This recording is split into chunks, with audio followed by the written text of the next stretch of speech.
por ubicar cuál es la realidad de los dominicanos y las dominicanas que estamos aquí en Estados Unidos, pero muy específicamente en la ciudad de Nueva York.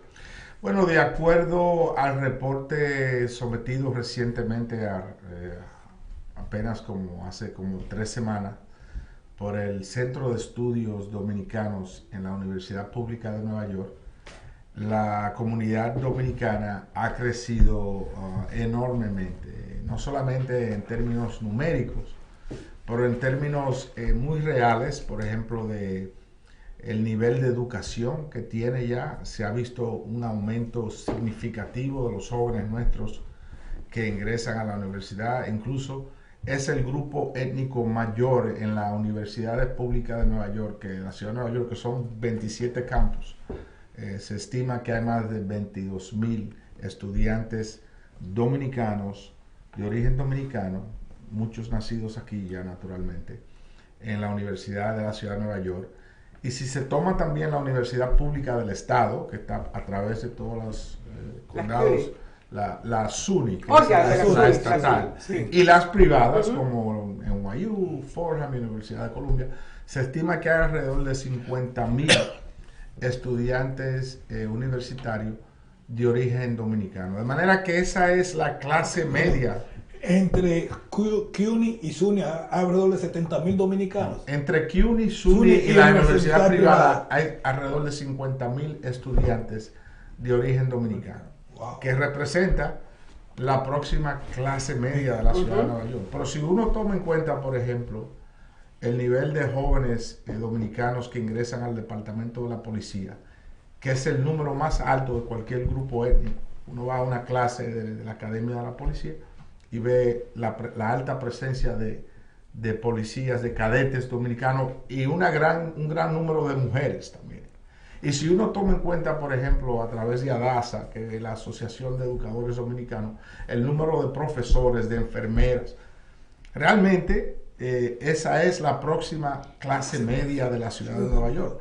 Pero el estudio también presentado por ese centro de alto calibre, dirigido por la doctora Hernández, enseña el aumento también en los últimos 10 años de los ingresos de la familia dominicana, que aumentó significativamente. Más educación, más ingresos, más solidez, más estabilidad. Y eso se refleja, por ejemplo, en que durante la pandemia las remesas se triplicaron. Sí. Y que la economía dominicana hubiera colapsado si no es por el aporte, porque el turismo cerró. Y que realmente los alardes y los elogios que escuchamos de lo que muchos han llamado el milagro dominicano en términos de los aumentos de la economía dominicana, en ningún momento menciona, pero yo creo que es la parte central de la mejoría de la economía dominicana, es el dinero que nosotros mandamos allá. Sí, o sea, nunca se habla de eso, se habla de otros factores, pero nunca se habla de los millones de dólares que nosotros regularmente mandamos. ¿Cómo sería, por ejemplo, se supone que usted debe hacer gestión para los que están aquí en Estados Unidos? Ahora bien, pero usted no podemos negar que usted es un dominicano que tiene sus raíces en la República Dominicana, que ama la República Dominicana. Entonces, ¿cómo se hace desde su posición como senador de Estados Unidos para mancomunar lo que necesitamos los dominicanos en el marco justo de la visita que hizo el presidente el pasado mes de septiembre? Sí. Y entonces, ¿cómo hacer esa? Pero sabiendo que su gestión es local. Entonces, pero ¿cómo atraer y hacer cumplir esa promesa? Es muy difícil balancear, porque primero es que el distrito que yo represento tiene a Harlem, que es la capital de la diáspora afroamericana, es el centro de la cultura de esa comunidad. Tengo el barrio, que es el centro de la cuna de la hispanidad en la ciudad de Nueva York. El Alto Manhattan, donde estamos nosotros los dominicanos, pero también hay judíos, hay irlandeses, hay mexicanos, hay vietnamistas, albanios, rusos, sí, hay ucranianos. O sea, es el distrito más diverso de la ciudad de Nueva York. Entonces yo tengo que representar a todos esos grupos y enseñarle a cada uno de esos grupos, por pequeño que sea, que yo no voy a beneficiar a uno en contra del otro. Claro. Entonces, es un balance muy delicado, ¿verdad? Por tal razón, cuando yo asigno fondos o cuando yo apruebo un proyecto de ley, aseguro que todo vecindario reciba equitativamente una tajada de esa iniciativa. Recientemente yo traje cerca de $12 millones para iniciativas relacionadas a combatir o a recuperarnos del COVID, y fueron distribuidas entre Harlem, el barrio, el Alto Manhattan y el Bronx, que es una parte importante también del distrito. Cuando llegó el presidente, y también me corresponde, por ser el único dominicano en el Congreso, también vigilar por el bienestar de la República Dominicana en el Congreso de los Estados Unidos. Yo creo que antes de yo llegar se conocía la República Dominicana probablemente por el béisbol. Es principalmente por lo cual se conoce la República Dominicana. Y Punta Cana. Y Punta Cana. Y de hecho, pero más el béisbol. Punta Cana y el béisbol. Sí. Y cada vez que un congresista viaja a la República Dominicana de vacaciones me pregunta a mí qué tú crees. Y de hecho, Punta Cana, yo vi el segmento anterior mío. Punta Cana fue desarrollado por las pensiones de trabajadores de la ciudad de Nueva York.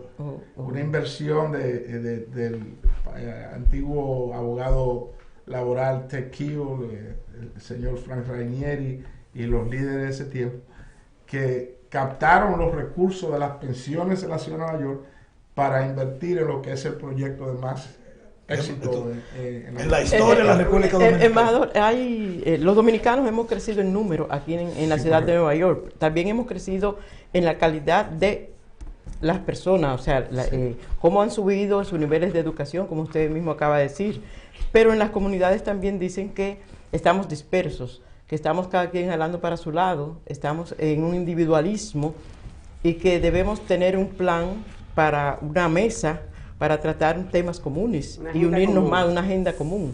Yo creo que existe eso. Naturalmente no todo el mundo es parte de ese diálogo, pero el presidente, como yo le iba a decir, vino el año pasado en septiembre. Y se le presentó una agenda. Sí. Esa fue una agenda colectiva nacional en 4 renglones: gobernanza, educación, salud y desarrollo económico. Esos temas todavía se están discutiendo para ver qué logros se puedan adquirir para que beneficie tanto a la diáspora como a la República Dominicana. Vimos el año pasado cómo entraron 6 jóvenes nuevos, altamente capacitados de las mejores universidades de la nación, de Harvard, de Fordham, de Columbia University, abogados, expertos en diferentes temas al Consejo Municipal. Todos por debajo de 35 años. El presidente de Brooklyn. El presidente de Brooklyn, un joven también. Sí. Nosotros estamos avanzando. Naturalmente no todo el mundo opta a estar bajo el mismo techo en esta discusión. Los que se quedan fuera tiran piedras, pero los que están adentro, entienden que sí estamos. Todos los años se da dominicanos en el Capitolio. Lo hicimos por 4ª vez. Esta vez tuvimos un mensaje del presidente Biden. Un diálogo con el presidente Abinader, de Nancy Pelosi, del senador Schumer, del doctor Fauci. De los grandes líderes del mundo están discutiendo el tema de los dominicanos anualmente en febrero para la independencia dominicana. Cuáles los pasos que debemos de tomar y los temas. Sería una discusión muy interesante ahí entre la juventud y el ex jefe de la policía, Pichardo, en torno a la violencia de armas y la brutalidad policíaca, un tema vigente, ¿verdad? Y muy importante para nuestra comunidad. Claro. Entonces, yo creo que sí, que existen los mecanismos para que se dé esa discusión y que se pueda avanzar una agenda colectiva. Muy difícil porque es regional. Hay dominicanos en la Florida, en Nueva Inglaterra, en Pensilvania, en Maryland, en New Jersey. Por ahí va mi pregunta.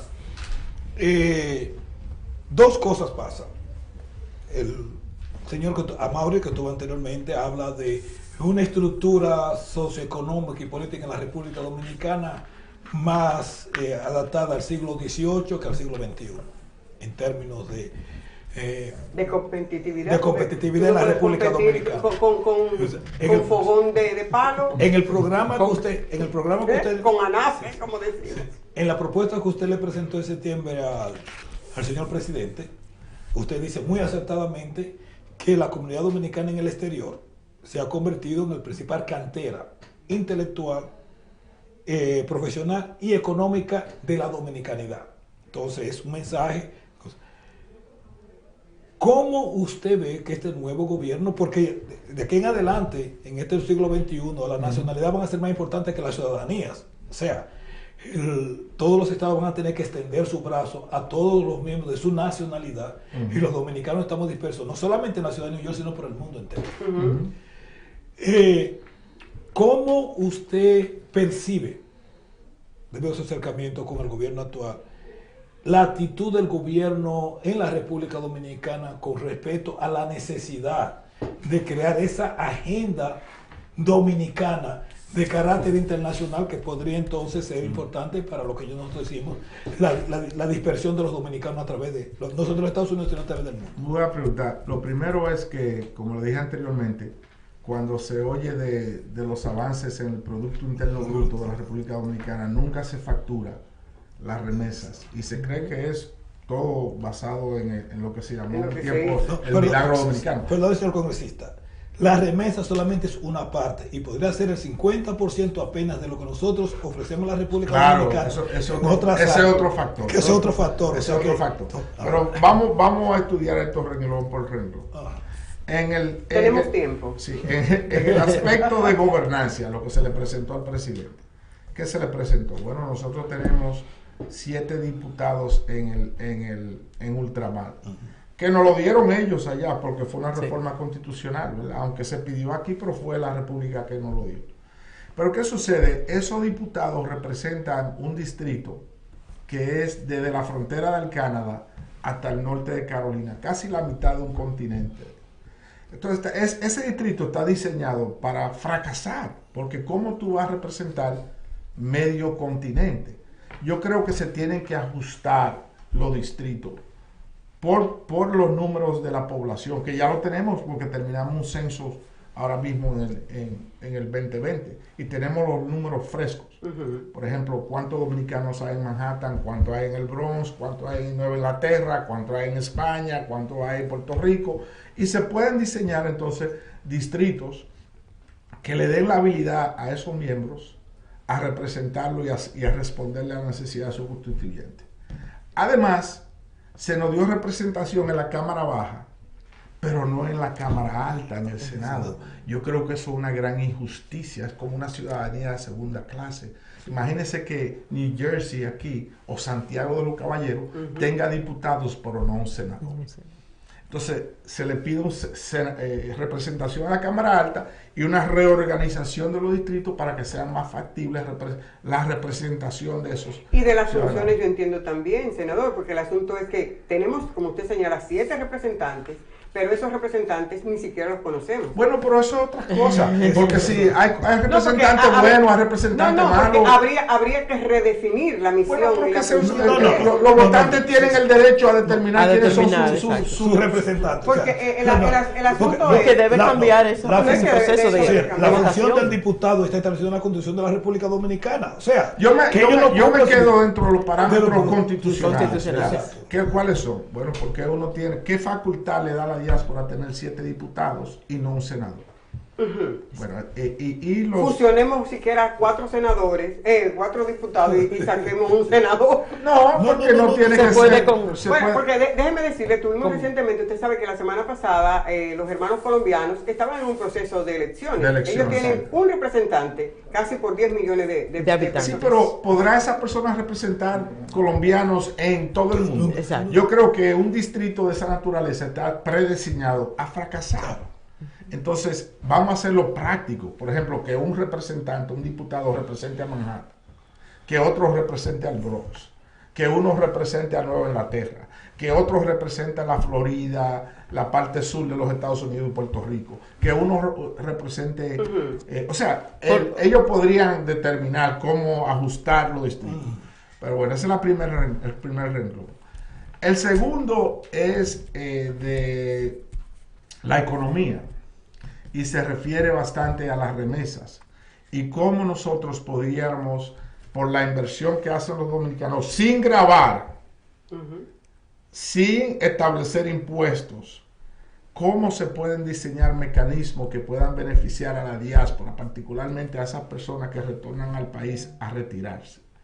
Un envejeciente va a República Dominicana, compra una propiedad, una casa, no tiene seguro de salud, se enferma, tiene que retornar a los Estados Unidos, los hijos lo traen porque tiene un problema de salud, se pierde todo allá. A lo mejor se podría diseñar un programa que le dé un préstamo a intereses blandos para que esa persona pueda retirarse tranquilo en su país. Se están retirando a la Florida ahora mismo porque no le garantizan no le dan ningún tipo de garantías.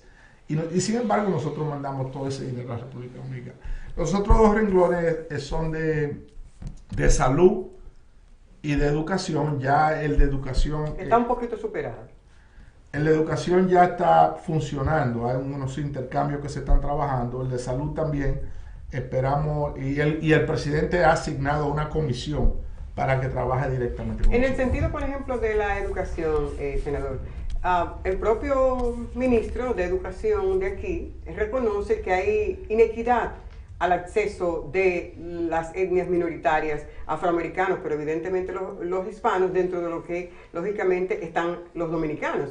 Pese a ese aumento, a ese acceso a la escuela universitaria, por otra parte hay la contradicción de que no estamos teniendo ese servicio en el aspecto de educación para que nuestros muchachos califiquen y sean competitivos en el futuro. En ese sentido, ¿qué se hace desde su posición para traer esos recursos y poner un poquito en igualdad y en equidad el acceso a la educación? Bueno, nosotros asignamos billones de dólares para los sistemas de educación a través del país. Recuerden que en el Congreso todo lo que se hace es nacional. O sea, no podemos legislar para Nueva York, para una partícula. Es nacional. Ya. Lo que sí le puedo decir que hay dificultades porque todos los expertos y los educadores señalan de que durante la pandemia nuestros niños se han retrasado dramáticamente. O sea que hay graves, muchos se atreven a decir que han perdido 2 años. Wow. Entonces yo creo que eso es un grave problema. Por tal razón nosotros hemos asignado más fondos para la educación a través de los Estados Unidos para ver cómo podemos, ahora que ya los niños volvieron, primero que retornen a las escuelas de manera segura, y se ha invertido un nivel de dólares enorme para que las escuelas estén limpias, para que estén seguras, para que no sean centros de contagio del COVID, para que nuestros profesores y nuestros niños estén bajo condiciones propicias para la educación. Y eso se está luchando, pero es un gran reto particularmente para los centros urbanos, ¿verdad? Porque nuestros hijos han pasado los últimos 2 años en sus casas. Con la educación remota, virtual. Y por más que sea, no es la más óptima para el progreso académico de esos niños. Y se ve realmente, se nota que no han alcanzado los rendimientos que esperamos académicamente, y por tal razón tenemos que enfocarnos más en esa área. Hay un programa, o sea, el presidente Biden ha presentado la promesa, creo que alrededor de 2-3 trillones de dólares, en vez de ver que proveería alrededor de 175 mil millones de dólares anuales para incrementar lo que se llama, por ejemplo, lo que estuvimos hablando, los daycares y accesibilidad pero ha tenido muchas dificultades para ser pasado en el Congreso. ¿Cuáles son las probabilidades de que ese tan esperado y prometido paquete por el Partido Demócrata eventualmente pase tanto en la Cámara de Diputados, o sea, the House? ¿Sí, la Cámara de Diputados en español? Sí, Cámara de Representantes. Cámara de Representantes, o sea, la Cámara de Representantes y el Senado. Bueno, ya se aprobó en la Cámara de Representantes. Sí, exacto. Usted se refiere al Build Back Better, 2.3 trillones de dólares. Y ahí hay fondos para daycare, por ahí hay fondos también. Por ejemplo, ahí hay 36 billones de dólares para NYCHA, para la vivienda pública, que es dinero capital para nuevos elevadores, nuevas calderas, nuevas azoteas, la inversión que necesita ese caserío para levantarlo de las condiciones que están ahora mismo. El presupuesto que estima la ciudad son 40 billones de dólares. Nosotros estamos ofreciendo 36 en ese proyecto. O sea, dentro del paquete Sí. hay 36 mil millones de dólares para la ciudad de New York. Para ese proyecto Para el nada más. proyecto de- Hay más dinero todavía, Wow. porque hay dinero para daycare, hay dinero para educación, hay dinero para desarrollo económico, hay dinero para los pequeños negocios. O sea, es un proyecto para levantar realmente, recuperarnos de lo que fue lo que es la pandemia. Usted en principio, perdón, Provi, usted en principio estaba hablando de lo que evidentemente está pasando en la ciudad de Nueva York, en Estados Unidos básicamente, nos circunscribimos a Nueva York porque es lo que conocemos más de cerca. Es decir, el aumento de la violencia. Usted que tiene una relación y sabe que el segmento dominicano tuvo una parte decisiva en el ascenso en este momento del nuevo alcalde, ¿tiene usted, ha conversado con él sobre esta situación especial de violencia? ¿Le parece bien lo que se está haciendo o usted cree que hay como que cambiar el rumbo de lo que se está haciendo porque lo que estamos haciendo aparentemente no está impactando en forma positiva para reducir los actos de violencia? Lo primero es para concluir la primera pregunta. Nosotros lo aprobamos en la Cámara de Representantes, pero el Senado no lo aprobó. Y esperamos entonces de que partes de ese proyecto sean entonces aprobados de manera separada. Para contestar la pregunta suya, yo sí hablo con él prácticamente semanal y apoyo el concepto de su nuevo programa, que es un programa de patrullaje de precisión.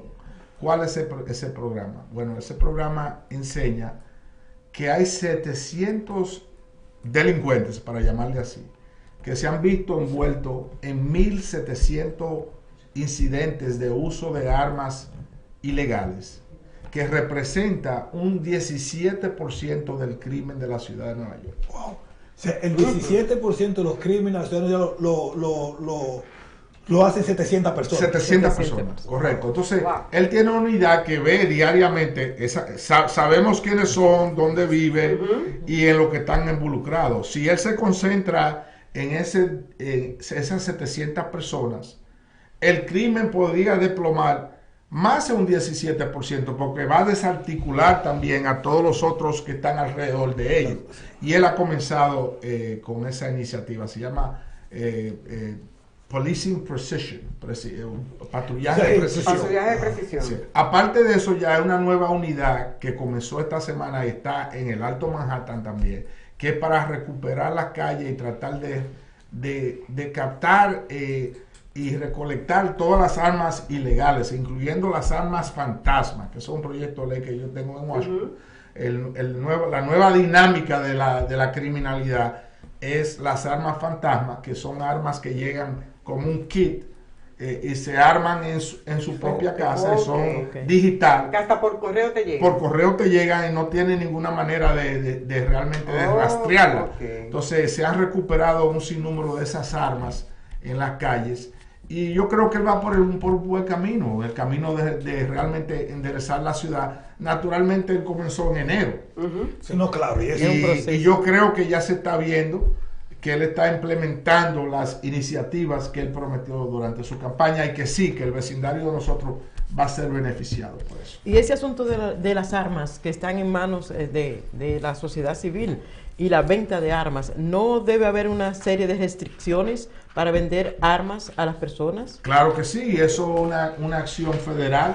Nosotros en la Cámara de Representantes la hemos aprobado, de nuevo el Senado no la ha aprobado. Restricciones para los estados de donde vienen las armas de fuego, que principalmente son estados sureños como el sur de Carolina, el norte de Carolina, Georgia. De ahí es que vienen las armas, ¿verdad? Y personas la pueden comprar hasta en lo que se llama un go show, un show de armas. Un show de armas. Sí, y muchas veces impiden de que sea rastreado de la manera correcta para asegurar que no tengan antecedentes penales, etcétera, etcétera. Los ghost guns, o sea, las armas fantasmas, llegan, como usted bien dice, por correo. Sí. y se arman, el kit se arma en las casas y son armas semiautomáticas de 9 milímetros que son tan peligrosas como cualquier otra arma tradicional. Y sí creo que deben de haber restricciones más fuertes en torno al acceso a las armas de fuego. Por ejemplo, ¿qué hace un ciudadano con una AK-47, que es un arma de guerra, en una calle? Yo no creo que la Constitución de los Estados Unidos, quien dio el derecho a portar armas, se refería a ese tipo de armas. Y no una, a veces tienen más de una. A veces tienen más de una. Entonces yo creo que debemos ser más fuertes en contra de la venta y la proliferación de armas de fuego. No, antes de que tú cierres. No voy a cerrar. Yo no me puedo decir esa. No pasa. Ucrania, Rusia y el escándalo con el hijo de Hunter. Su opinión sobre esos dos temas. El tema del hijo de Biden es un tema ya político que conocemos. Eso para subsanar un poquito. Eso es un tema trasnochado. Desviar la atención. Trasnochado. ¿Por qué el New York Times precisamente en estos instantes? Bueno, ellos podrán, los medios tienen el derecho siempre a hablar de lo que quieran, pero ya es un tema que se debatió a toda profundidad durante la última campaña. En octubre del 20. En términos a Ucrania, naturalmente es una situación muy difícil. Yo tengo acceso, por ejemplo, a información privilegiada y clasificada, que no puedo compartir. No, por supuesto. Pero me preocupa la situación. Ayer vimos como el presidente Biden alertó que es posible que Rusia se envuelva en un delito cibernético en contra de los Estados Unidos. Entonces eso ya pudiera escalar el conflicto a otro nivel. Si ellos se envuelven en ese tipo de delito cibernético, ¿verdad? Un ataque cibernético, que es un acto de guerra. Mucha gente lo pudiera considerar así. Ya es otra cosa. Entonces la situación está muy delicada porque realmente Ucrania es fronterizo con Polonia y con otros países que son miembros de la OTAN. Nosotros tenemos un compromiso a defender a cualquier país que sea miembro de la OTAN. Digo nosotros porque yo soy dominicano. La República Dominicana. Su representación. Yo nací en la República Dominicana, pero yo soy norteamericano. Bueno, y mi vida, la de mis hijos y de mis nietos, está integrada a este país. Senador, no podemos nosotros dejar pasar su participación aquí en el espacio sin preguntarle su opinión en torno a algo que se presentó la semana pasada, lo que tiene que ver con la compra del edificio que estaba supuesto por el gobierno dominicano aquí en Estados Unidos y para el cual se abonó 1.4 millones mal contados. ¿Qué le parece eso a usted? ¿Usted cree que ese dinero se supone va a reembolsarse al Estado dominicano? ¿Y cómo entiende usted el manejo? Porque de hecho las autoridades no han hablado nada al respecto. ¿Qué opinión le merece eso? Yo no tengo opinión porque yo no manejo los pormenores de ese tema. Fui nombrado por el presidente, pero tuve que retirarme inmediatamente porque el Comité de Ética del Congreso no permite mi participación en ese tipo de transacción. Yo lo único que puedo decir es que yo creo que el presidente Abinader está comprometido con la transparencia y con su lucha contra la corrupción y que él está dirigiendo, por su propio ejemplo. Entonces, yo lo dejo ahí porque yo desconozco. Yo creo yo creo que las personas que estaban ahí, como el doctor La Antigua, Rudy Fuerte, son gentes honorables de nuestra comunidad, gentes intachables y gentes que todos los conocemos por su buena gestión en el pasado y que yo considero que no sería diferente esta vez. Pero los detalles yo no lo desconozco. Sí. No, yo creo que finalmente un mensaje para la comunidad dominicana, sobre todo a las mujeres que estamos en el marco del mes de la mujer. Entonces me gustaría, ya que Providencia le está pidiendo la ratificación, entonces, ¿cómo se califica Adriano Espaillat? ¿Un ente integrador? ¿Cómo invitar a los amigos y a las Depende amigas? del día. Ajá. Y la realidad. Ajá. Del momento. Y sobre todo, estamos trabajando, señor senador, para un relevo de Adriano Espaillat. ¿Cómo se manejará esa dinámica? Yo creo que sí, que yo tendría que tener un buen relevo. Cuando yo me vaya en el 2050. Ay, falta mucho. No, mire, fíjese. Hay mucha gente que han tratado de encasillarme a mí y el estilo político mío de diferente manera. Hay personas que quieren que yo sea como un gran... Que no somos moneditas de oro, como dicen. Sí, o que yo sea como un gran negociador, Sí.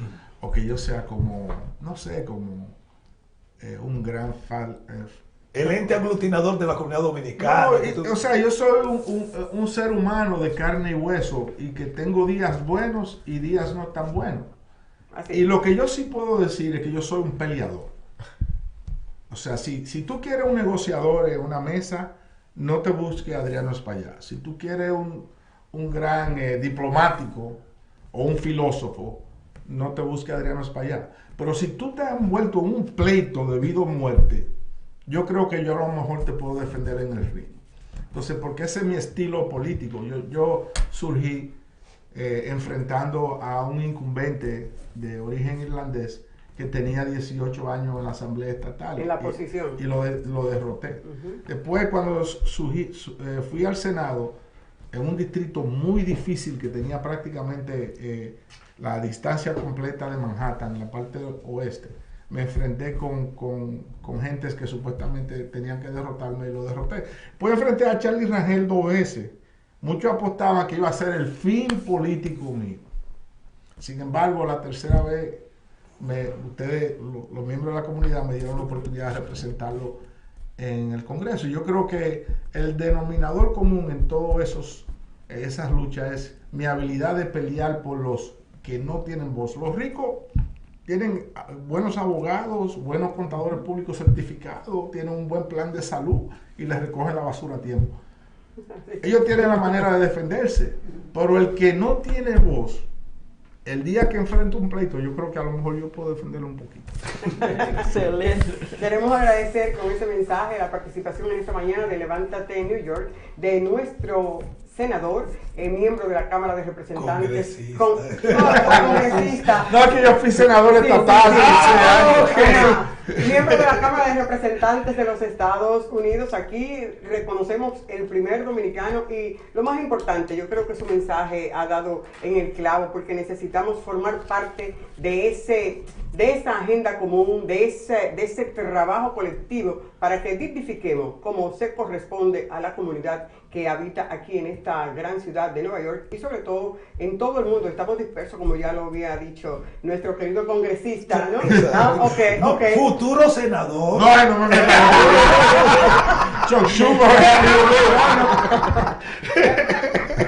A ustedes, señores, gracias por estar aquí con nosotros. Gracias a ustedes por invitarme siempre. Hacerle aclarando que el espacio está a la disponibilidad siempre que usted entienda pertinente, tiene algo que informar a nuestra comunidad. Señores, llegamos al final, al espacio así, con esta grata visita, Oscar Pérez, Providencia Rossi, nuestro querido director Rafael Díaz, una servidora Niurka Rivera. Desean ustedes pasen un feliz resto del día. No sin antes decirle, si no se ha suscrito a este canal, suscríbase al canal, comparta esta información, dele me gusta a esta información y vamos entonces a una pausa. Inmediatamente retornamos con para cerrar y despedir como se merece nuestro representante ante las cámaras de los Estados Unidos. Volvemos en unos momentitos, no se muevan.